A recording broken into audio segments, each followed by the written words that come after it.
کر لیں۔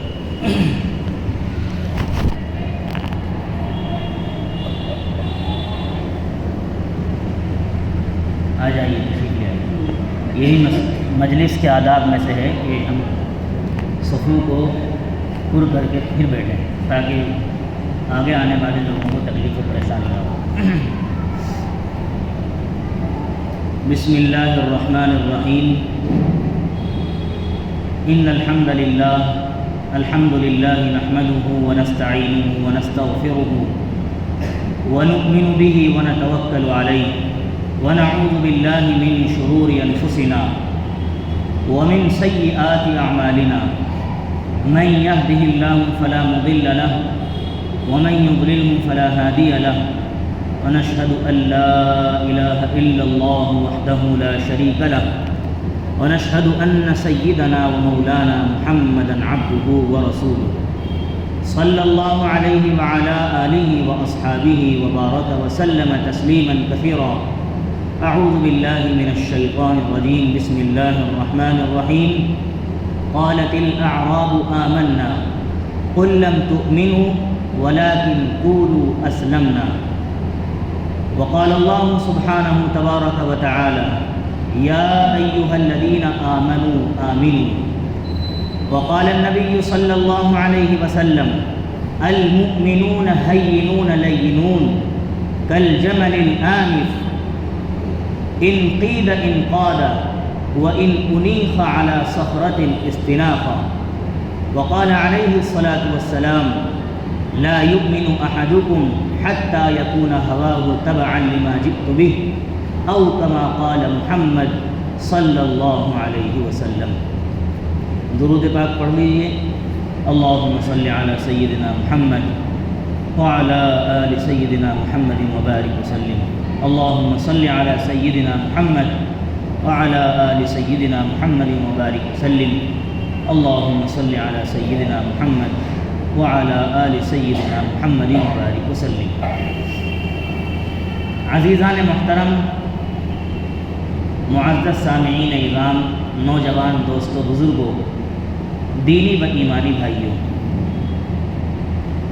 اسلام کے جتنے بھی احکامات ہیں، چاہے وہ اوامر ہوں، چاہے وہ نواہی ہوں، چاہے وہ فرائض ہوں، چاہے وہ واجبات ہوں، مستحبات ہوں، سنن ہوں، نوافل ہوں، غرض یہ کہ دین اسلام کا کوئی بھی شعبہ اور کوئی بھی چیز، ان سب کی بنیاد ایمان ہے۔ اگر ایمان درست نہیں اور ایمان ہی کے اندر کمی ہے تو آئندہ کی تمام چیزیں وہ صحیح قرار نہیں دی جا سکتی۔ مثلا راستے میں یعنی کسی کو مدد کرنا اور کسی غریب کی کفالت کرنا، کسی بھوکے کو کھانا کھلانا، کسی کو کپڑا پہنانا، کسی کی حاجت روائی کرنا، یہ کام مسلمان بھی کرتے ہیں اور غیر مسلمین بھی کرتے ہیں، مگر جس بنیاد پر اللہ کی طرف سے اجر کا وعدہ ہے وہ ایمان ہے۔ ایک کلمہ ہے پڑھنے کا، وہ آپ بھی پڑھ رہے ہیں، ایک کلمہ غیر مسلم بھی پڑھ سکتا ہے، پڑھتے ہیں بعض لوگ، لیکن جب تک وہ صدق دل سے اور اللہ کو حاضر و ناظر سمجھ کر اور جس طریقے سے اس کو پڑھنے کا حکم ہے ایسے نہ پڑھا جائے تو اس پڑھنے کا بھی کوئی اعتبار نہیں۔ میری بات کا مقصد صرف اور صرف یہ ہے کہ اسلام کے جتنے شعبہ جات ہیں ہر ایک کی بنیاد ایمان ہے، ایمان، اور ہر ایک مومن سے کمال ایمان مطلوب ہے۔ ہم یہ سمجھتے ہیں کہ ایمان لانے کا حکم تو غیر مسلموں کے لیے ہے، ایمان لانے کا حکم تو غیر مسلموں کے لیے۔ میری بات بہت توجہ سے آپ سماعت کیجیے۔ ہم یہ سمجھتے ہیں کہ ایمان لانے کا حکم غیر مسلموں کے لیے ہے، جبکہ ہم قرآن و حدیث کا اگر تعمق کے ساتھ، گہرائی کے ساتھ، غور و خوض کے ساتھ اگر مطالعہ کریں تو یہ بات سمجھ میں آتی ہے کہ غیروں کے لیے تو اسلام لانے کا حکم ہے، غیروں کے لیے تو اسلام لانے کا حکم ہے اور مومنین کو تو ایمان لانے کا حکم ہے۔ جو آیت میں نے آپ کے سامنے پڑھی ہے، اللہ رب العزت اسی میں فرما رہے ہیں یا ایھا الذین آمنوا آمنوا، اے ایمان والو ایمان لے آؤ، اے ایمان والو ایمان لے آؤ۔ کیا مطلب ہے اس بات کا؟ اس بات کا مطلب یہ ہے کہ ایمان، کمال ایمان مطلوب ہے، کہ ایمان کا جو معیار صحابہ کرام رضوان اللہ علیہم اجمعین نے اپنے ذریعے سے پیش کر کے دکھایا ہے، اسی طریقے کا ایمان لانا مطلوب ہے۔ قرآن میں کہا وَإِذَا قِيلَ لَهُمْ آمِنُوا كَمَا آمَنَ النَّاسُ، آمِنُوا کما آمن الناس، ایسے ایمان لاؤ جیسے صحابہ ایمان لے کر آئے ہیں۔ صحابہ کرام کے ایمان کو ایک آئیڈیل، ایک نمونہ اور ایک جو ہے مثال کے طور پر امت کے سامنے پیش کیا گیا، جس طریقے سے صحابہ کرام رضوان اللہ علیہم اجمعین نے صحبت نبوی میں شامل ہو کر اور براہ راست حضرت محمد الرسول اللہ صلی اللہ علیہ وسلم سے ایمان سیکھ کر جس طریقے سے اس کا مظاہرہ کیا ہے، ہمیں بھی اسی طرح ایمان لانا ہمارے لیے بھی مطلوب ہے۔ سمجھ رہے ہیں؟ جس طریقے سے صحابہ کرام رضوان اللہ علیہم اجمعین نے ایمان کو امت کے سامنے پیش کیا ہے، ہم سب سے اسی طریقے کا ایمان لانا مطلوب ہے۔ آمنو کما آمن الناس کا یہی مطلب ہے۔ مگر ہم یہ سمجھتے ہیں اپنی کم علمی اور بے مائگی اور کوتاہ علمی کی بنیاد پر اور ناقص تجربوں کی بنیاد پر کہ اگر کسی سے کلمہ کفر سرزد ہو جائے، مثلا کوئی شخص مسلمان ہے، وہ کوئی ایسی بات کہہ دے جو بات ایمان کے منافی ہے، جو بات اسلام کے خلاف ہے، جس سے آدمی اسلام کی حدود سے نکل کر کفر کے دامن میں پہنچ جاتا ہے۔ جب آدمی سے کوئی کلمہ کفر سرزد ہو جائے تو وہی شخص اسی کو جو ہے کلمہ پڑھنا چاہیے۔ یہی سمجھتے ہیں نا؟ ہم یہی سمجھتے ہیں کہ جو آدمی کلمہ کفر کہہ دے تو اسی کو ایمان اور اسی کو ایمان کی تجدید کرنی چاہیے۔ ہم کہتے بھی ہیں کہ جو آدمی کوئی بات ایسی کہہ دے جو اسلام کے منافی ہو تو اس کو چاہیے کہ وہ کلمہ دوبارہ پڑھے اور وہ اپنا نکاح بھی دوبارہ کرے، جبکہ ایمان کی تجدید کا حکم تو مومنوں کے لیے ہے، ایمان کی تجدید کا حکم تو مومنین کے لیے ہے۔ ہم یہ سمجھتے ہیں کہ جس سے کوئی کلمہ کفر سرزد ہو جائے صرف اسی کو ایمان کی تجدید کرنی چاہیے، ہرگز نہیں، بلکہ میں نے آیت جو پڑھی ہے اللہ رب العزت کا فرمان عالی شان ہے یا ایھا الذین آمنوا آمنوا، اے ایمان والو ایمان لاؤ، اے ایمان والو ایمان لاؤ۔ اس کا مطلب یہ ہے کہ ایمان کا اعلیٰ درجہ مطلوب ہے، کمال ایمان مطلوب ہے۔ صحابہ کرام رضوان اللہ علیہ اجمعین نے جس طریقے سے ایمان کو پیش کیا وہ ایمان مطلوب ہے۔ حضرت حنظلہ رضی اللہ تعالی عنہ جو کہ کاتبین وحی میں سے بھی ہیں، ان کی ملاقات حضرت ابو بکر صدیق رضی اللہ تعالی عنہ سے رستے میں ہوئی۔ حضرت ابو بکر صدیق رضی اللہ تعالی عنہ نے حضرت حنظلہ رضی اللہ عنہ سے پوچھا کیا حال ہے؟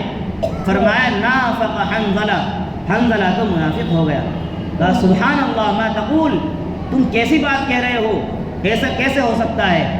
کہا کہ جب ہم حضور کی مجلس میں ہوتے ہیں اور اللہ کے رسول صلی اللہ علیہ وسلم ہمیں جنت اور دوزخ کا تذکرہ ہمارے سامنے کرتے ہیں اور ہمیں اس کی یاد دلاتے ہیں تو ایسا لگتا ہے رأی العین کہ ہم بالکل آنکھوں سے اس کا مشاہدہ کر رہے ہیں، لیکن جب ہم حضور پاک کی مجلس سے علیحدگی اختیار کرتے ہیں اور ہم آتے ہیں اپنے بال بچوں میں، اپنے آل اولاد کے درمیان اور اپنے مشاغل میں مصروف ہوتے ہیں تو پھر وہ کیفیت ہماری نہیں ہو پاتی جو کیفیت حضور کی مجلس میں ہوتی ہے، جو کیفیت حضور کی مجلس میں ہوتی ہے۔ حضرت ابو بکر صدیق رضی اللہ تعالی عنہ نے کہا جیسا معاملہ تمہارے ساتھ ہے سیم ایسا معاملہ تو میرے ساتھ بھی پیش آتا ہے، جیسا معاملہ تمہارے ساتھ ہے ایسا معاملہ تو بالکل میرے ساتھ بھی پیش آتا ہے۔ اور میرے ساتھ بھی یہی ہوتا ہے کہ جب میں حضور کی مجلس میں ہوتا ہوں تو ایسا لگتا ہے کہ جنت اور دوزخ کا مشاہدہ ہم اپنی آنکھوں سے کر رہے ہیں، لیکن جب ہم اپنے مشاغل میں، اپنی مصروفیات میں، اپنی آل و اولاد کے درمیان آتے ہیں تو پھر وہ کیفیت ہماری نصیب نہیں ہوتی۔ کہا کہ حضور پاک علیہ السلام کی بارگاہ میں چلتے ہیں اور اس مسئلے کا قضیہ آپ ہی سے حل کرائیں گے اور اس عقدے کو آپ ہی سے حل کرائیں گے۔ دونوں حضرات اللہ کے نبی صلی اللہ علیہ وسلم کی خدمت اقدس میں حاضر ہوئے اور جا کر عرض کیا، اللہ کے رسول صلی اللہ علیہ وسلم ہمارے ساتھ اس طرح کی کیفیت پیش آتی ہے۔ اللہ کے نبی صلی اللہ علیہ وسلم نے فرمایا، والذی نفسی بیدہ لتدومون علی ما تکونون عندی وفی الذکر لصافحتكم الملائكة على فرشكم وفي طرقكم ولكن يا حنظلة ساعة وساعة 3 مرات أو كما قال رسول الله صلى الله عليه وسلم۔ اللہ کے نبی علیہ السلام نے فرمایا، والذی نفسی بیدہ، اس ذات کی قسم جس کے قبضے میں میری جان ہے، اس ذات کی قسم جس کے قبضے میں میری جان ہے۔ اللہ کے نبی صلی اللہ علیہ وسلم بعض دفعہ تو بات کو یوں ہی ارشاد فرما دیا کرتے تھے، جبکہ نبی پاک صلی اللہ علیہ وسلم کا نارمل طریقے سے بھی بات کو ارشاد فرمانا یہ بھی اہمیت کا حامل ہے۔ اگر آپ یوں کہیں نماز پڑھو تو آپ کا اتنا ارشاد فرمانا مومنین کے لیے کافی ہے، چاہے اس میں کوئی تاکید ہو نہ ہو، کیونکہ اللہ کے رسول صلی اللہ علیہ وسلم اپنی طرف سے کوئی بات نہیں کہتے۔ قرآن کریم اعلان کرتا ہے، وَالنَّجْمِ إِذَا هَوَى مَا ضَلَّ صَاحِبُكُمْ وَمَا غَوَى وَمَا يَنطِقُ عَنِ الْهَوَى إِنْ هُوَ إِلَّا وَحْيٌ يُوحَىٰ، کہ تمہارے ساتھی محمد وہ نہ گمراہ ہیں نہ روش سے ہٹے ہیں، بلکہ وہ اپنی طرف سے کوئی بات کہتے ہی نہیں۔ ان ہوا الا وحی یوحیٰ، وہ تو صرف وہی بات کہتے ہیں جو بات ان کی طرف وحی کی جاتی ہے، جو بات ان کی طرف وحی کی جاتی ہے۔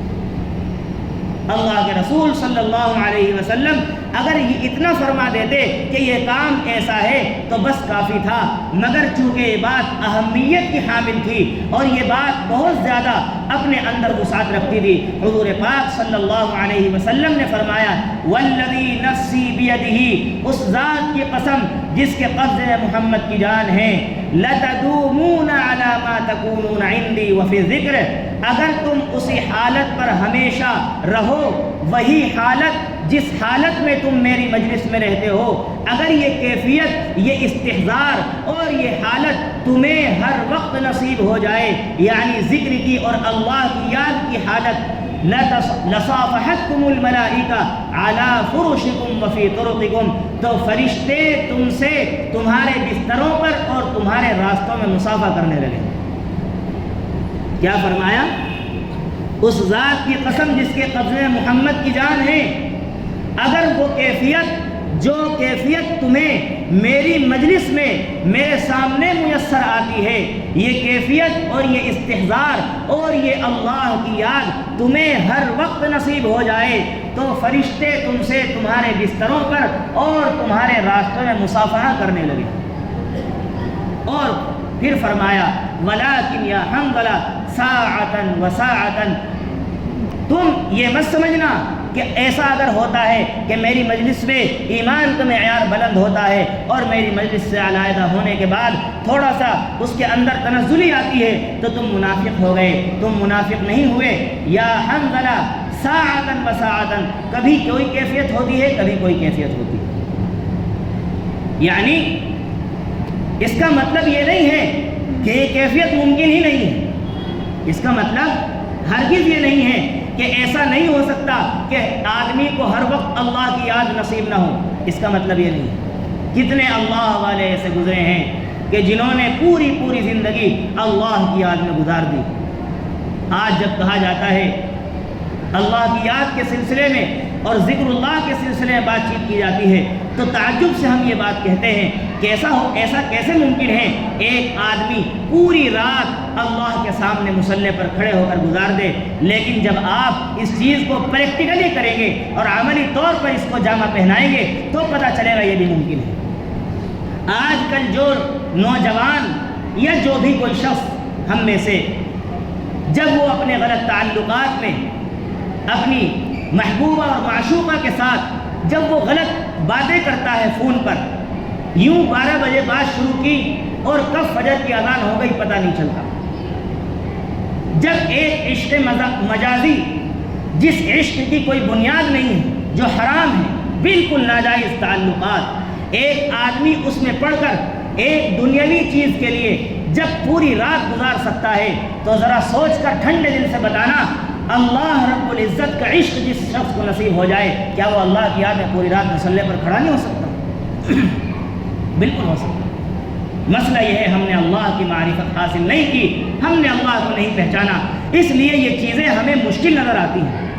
میرے بزرگوں، اللہ کی یاد تو وہ چیز ہے جس شخص کو نصیب ہو جائے، ساری چیز پھر اس کو اللہ کی یاد کے مقابلے میں ہیچ اور کم تر نظر آنے لگتی ہے۔ کیا فرمایا اللہ کے نبی صلی اللہ علیہ وسلم نے؟ وہ کیفیت جو تمہیں میری مجلس میں نصیب ہوتی ہے، اگر وہ کیفیت تمہیں ہر وقت میسر آ جائے تو فرشتے تم سے مصافحہ کرنے لگے تمہارے بستروں پر اور تمہارے راستوں میں۔ لیکن اے حنظلہ، ایک حالت کبھی ہوتی ہے، دوسری حالت کبھی ہوتی ہے۔ ہم یہ سمجھتے ہیں جب کہا جاتا ہے اس طریقے کی بات لوگوں سے تو لوگ یہ کہتے ہیں جی وہ تو صحابہ تھے، ان کے جیسا ایمان ہمارا کہاں ہو سکتا ہے۔ میری بات توجہ چاہے گی، آپ اس بات پر توجہ دیجیے۔ لوگ کہتے ہیں ہمارا ایمان صحابہ جیسا کیسے ہو سکتا ہے، جبکہ دین ایک ہے، ایمان ایک ہے۔ جب ہمیں حکم دیا ہے اللہ رب العزت نے اس طریقے سے ایمان لاؤ جیسا صحابہ لے کر آئے ہیں، قرآن میں حکم ہے، پہلے پارے میں سورۃ البقرہ میں آمنوا کما آمن الناس، اس طریقے سے ایمان لاؤ جس طریقے سے صحابہ کرام رضوان اللہ علیہم اجمعین ایمان لے کر آئے ہیں۔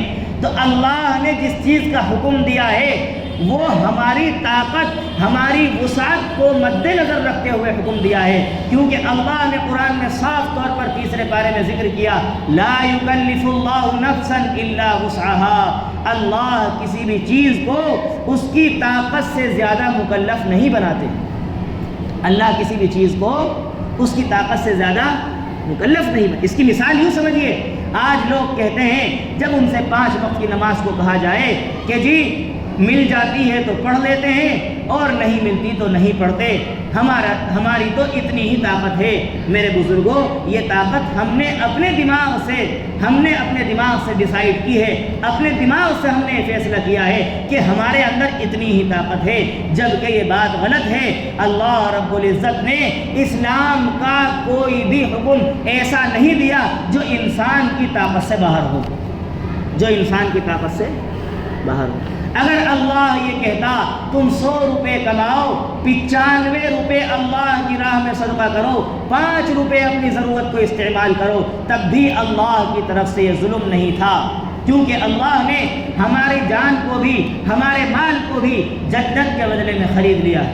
اللہ رب العزت ارشاد فرماتے ہیں ان اللہ اشترى من المؤمنین انفسهم واموالهم بان لهم الجنہ، اللہ نے مومنین کے مال کو بھی، ان کی جان کو بھی جنت کے بدلے میں خرید لیا۔ تو بتاؤ، جب اللہ ہمارا مالک ہے، وہی ہمارا خالق ہے، اسی نے ہمیں جو ہے بنایا ہے، اور جب وہ ہمارا ہر طریقے سے مالک ہیں، ہم اس کے بندے ہیں، اگر وہ یہ کہتا کہ تمہیں 24 گھنٹے میں سے 22 گھنٹے میرے سامنے سجدے میں پڑے رہنا ہے، 2 گھنٹے صرف اپنی ضروریات پوری کرنی ہے، تب بھی اللہ کی طرف سے ظلم نہیں تھا۔ ہم کسی کو جب نوکری پر رکھتے ہیں تو اگر 8 گھنٹے کی ڈیوٹی ہے تو ہم یہ چاہتے ہیں 8 گھنٹے یہ ہماری ماتحتی میں رہے، ہمارے مزاج کے خلاف ایک کام بھی نہ کرے، چاہتے ہیں کہ نہیں چاہتے؟ لیکن اللہ رحیم و کریم ہے، اسے معلوم ہے یہ میرے بندے کمزور ہیں، اور میں اگر ان کو ایسا حکم دوں تو یہ نہیں کر پائیں گے۔ اللہ نے پہلے ہی ہماری طاقت کا، ہماری کمزوری کا، ہر چیز کا خیال رکھ کر پھر اللہ نے حکم صادر فرمایا اور کہا 100 روپے کماؤ، 2.5 روپے اللہ کی راہ میں اللہ کی راہ میں صدقہ کرو، زکوٰۃ دو۔ تو کوئی بھی حکم ایسا نہیں ہے جو انسان کی طاقت سے اور انسان کی وسعت سے باہر ہو۔ اللہ نے صاف فرما دیا، لا یکلف اللہ نفسا الا وسعها، اللہ کسی بھی جان کو اس کی طاقت سے زیادہ مکلف نہیں بناتا۔ تو یہ بات کہنا غلط ہے کہ جتنی ہماری طاقت ہے ہم اتنی نماز پڑھ لیتے ہیں۔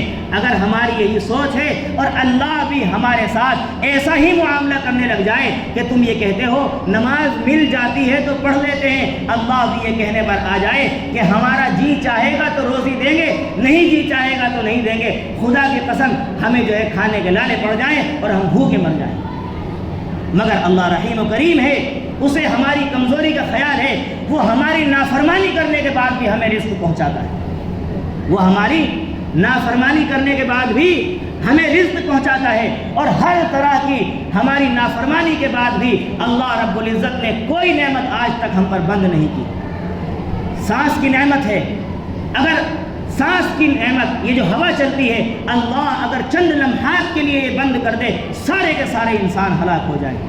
بتاؤ اتنی ساری نعمتیں ہم استعمال کرتے ہیں اور نافرمانی بھی کرتے ہیں۔ کتنے لوگ ایسے ہیں جو جمعہ نہیں پڑھتے، کتنے لوگ ایسے ہیں جو عید بھی نہیں پڑھتے، کبھی پوری زندگی میں قبرستان نہیں گئے، کوئی اللہ کا حکم نہیں مانا، اللہ تعالیٰ ان کو بھی رزق دیتا ہے۔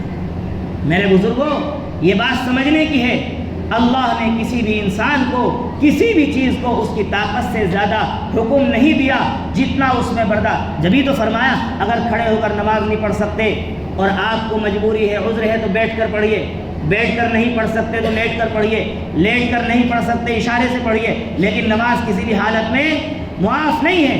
یہ حکم کس لیے ہے؟ یہ اسی لیے ہے کہ اسلام کسی بھی انسان کو اس کی طاقت سے زیادہ مکلف نہیں بناتا۔ حج اللہ نے کس پر فرض کیا ہے؟ جس کے پاس مال ہو، جس کے پاس مال ہو اسی پر اللہ نے حج فرض کیا، ہر کسی پر تو فرض نہیں کیا۔ زکوٰۃ اللہ نے ہر کسی پر فرض نہیں کی۔ تو ان تمام احکامات کو جب ہم سامنے رکھ کر پڑھتے ہیں تو ایسا سمجھ میں آتا ہے اللہ رب العزت نے کسی بھی انسان کو اس کی طاقت سے زیادہ مکلف نہیں بنایا۔ تو یہ بات کہنا غلط ہے کہ ہم سے یہ کام نہیں ہوتا، اور ہم کیسے صحابہ جیسا ایمان لا سکتے ہیں؟ اللہ نے حکم دیا ہے آمنو کما آمن الناس، اس طریقے سے ایمان لاؤ جیسا صحابہ ایمان لائے تھے۔ تو یہ بات خود اس بات کی طرف اشارہ کر رہی ہے کہ ہم صحابہ جیسا ایمان لا سکتے ہیں، ہم صحابہ جیسا ایمان لا سکتے ہیں۔ اور یہ بات کہنا کہ فرشتوں سے ملاقات تو ناممکن چیز ہے، یہ بات غلط ہے۔ جب فرشتوں کا دیدار اور فرشتوں کا مشاہدہ ایک غیر مسلم کافر شخص کر سکتا ہے تو ایک مسلمان کیوں نہیں کر سکتا؟ ایک مسلمان کیوں نہیں کر سکتا؟ آپ پڑھیے سیرت کو، پڑھیے واقعات کو صحابہ کے، کہ جنگ بدر کے اندر اور غزوات میں اللہ رب العزت نے مؤمنین کی مدد اور نصرت کے لیے جن فرشتوں کو آسمان سے اتارا ہے، غیر مسلموں نے، کفار و مشرکین نے اپنی آنکھوں سے ان کا مشاہدہ کیا۔ حضرت عباس رضی اللہ تعالی عنہ فرماتے ہیں جب تک وہ ایمان وہ نہیں لائے تھے، ایک کمزور سے صحابی نے، ابو الیسر نے ان کو قید کر لیا۔ جب وہ لائے گئے تو اللہ کے نبی صلی اللہ علیہ وسلم نے حیرت سے پوچھا اور حیرانگی سے پوچھا، ابو الیسر تم تو کمزور ہو، تم نے عباس کو، اتنی زیادہ قد و قامت والے آدمی کو، جو کہ ایک بہت طاقتور شخص تھے، تم نے کمزور سے آدمی نے اتنے بڑے شخص کو کیسے قید کر لیا؟ حضرت عباس رضی اللہ تعالیٰ عنہ نے فرمایا کہ ان کے ساتھ تو ایک بہت لمبا چوڑا آدمی تھا جو کہ سر کے پچھلے حصے کی طرف سے گنجا تھا، اور اس کی یہ شکل و صورت تھی، یہ حیت تھی، اور اس کی یہ کیفیت تھی، ساری چیزیں بتائیں۔ ابو الیسر کہتے ہیں نہیں اللہ کے رسول، ان کو تو میں نے ہی قید کیا ہے اور ان کو میں نے ہی جکڑا ہے۔ عباس رضی اللہ عنہ کہہ رہے ہیں نہیں مجھے انہوں نے قید نہیں کیا، ان کے ساتھ ایک بہت قد و قامت والا آدمی تھا جس نے مجھے قید کیا ہے۔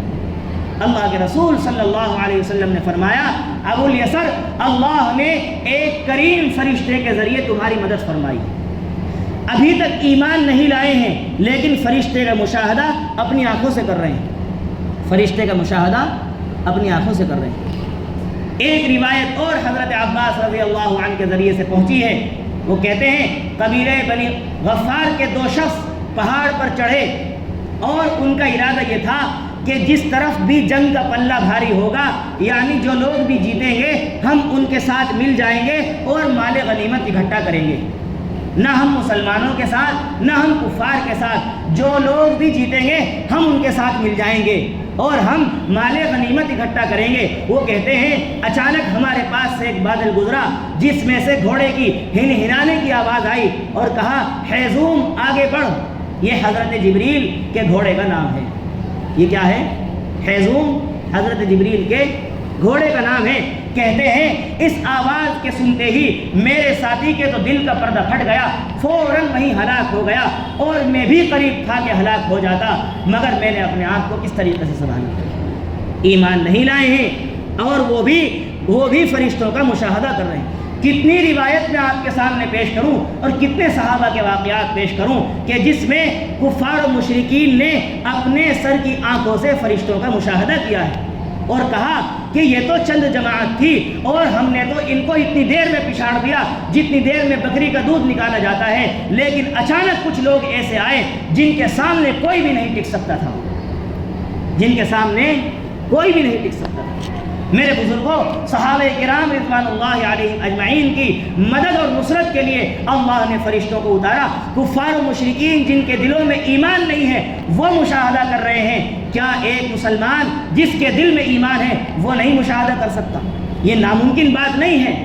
اگر ناممکن بات ہوتی تو اللہ کے نبی اس چیز کو کہتے ہی نہیں۔ اسی لیے اللہ کے نبی صلی اللہ علیہ وسلم نے فرمایا والذی نفسی بیدہ، والذی نفسی بیدہ، اس ذات کی قسم جس کے قبضے محمد کی جان ہے، وہ کیفیت جو تمہیں میری مجلس میں نصیب ہوتی ہے، اگر یہ کیفیت ہر وقت تمہیں نصیب ہو جائے تو فرشتے تم سے تمہارے بستروں پر اور تمہارے راستوں میں مصافحہ کرنے لگیں، لیکن یہ کیفیت کبھی کبھی نصیب ہوتی ہے۔ اس لیے میرے بزرگوں، جو ایمان صحابہ کا ہے وہی ایمان ہر ایک قیامت تک آنے والے مسلمان سے مطلوب ہے، ہر ایک قیامت تک آنے والے مومن سے مطلوب ہے۔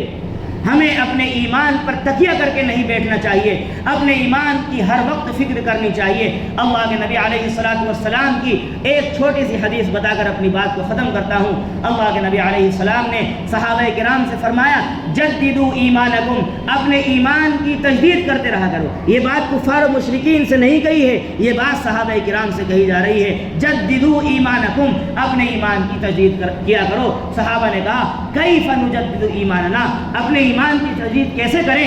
اللہ کے رسول صلی اللہ علیہ وسلم نے فرمایا اکثروا من قول لا الہ الا اللہ، لا الہ الا اللہ کے ذکر سے اپنے ایمان کی تجدید کیا کرو۔